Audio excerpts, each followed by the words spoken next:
Le 6. Merci, Monsieur le Président. Toujours dans cette volonté d'assurer un développement du réseau, et comme notre rapporteur l'a signalé, l'agence, depuis de nombreuses années, et là ce n'est pas une nouveauté du gouvernement actuel, c'est malheureusement depuis longtemps, n'a plus la capacité d'emprunt. Toutefois, lorsqu'on regarde le code de l'éducation elle donne bien, le code de l'éducation donne bien la prérogative à l'agence de lever l'emprunt. Il est quand même étonnant qu'une fois que cette prérogative de lever l'emprunt est dans le code de l'éducation, dans la loi,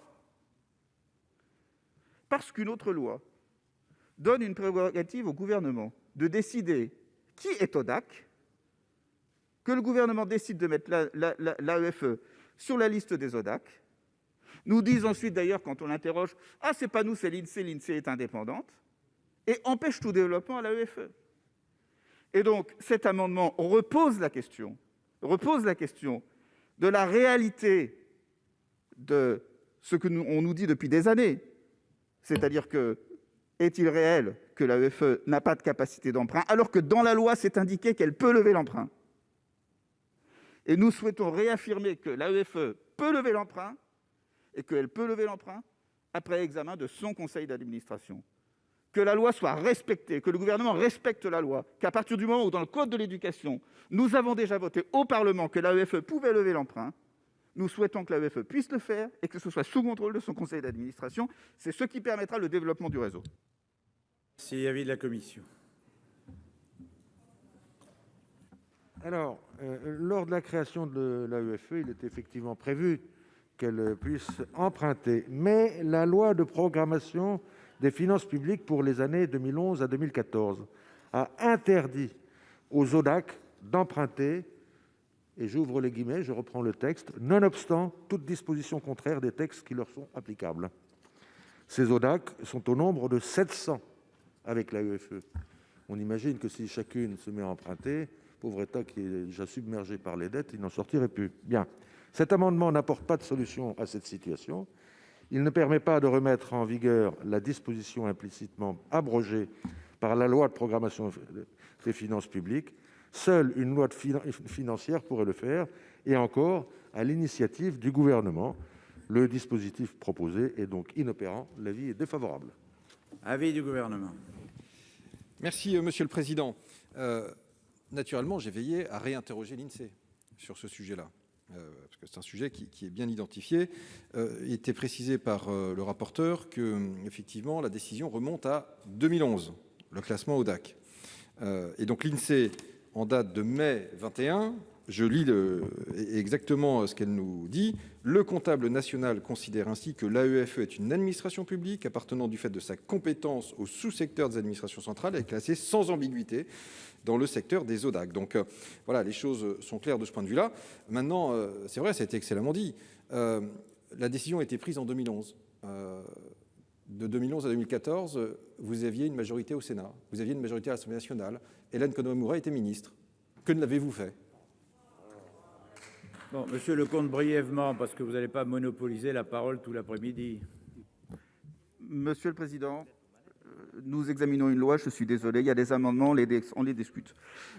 Monsieur le ministre, j'ai bien précisé que ce n'était pas la faute de votre gouvernement. Donc ce n'est pas la peine après de nous titiller, je le sais parfaitement.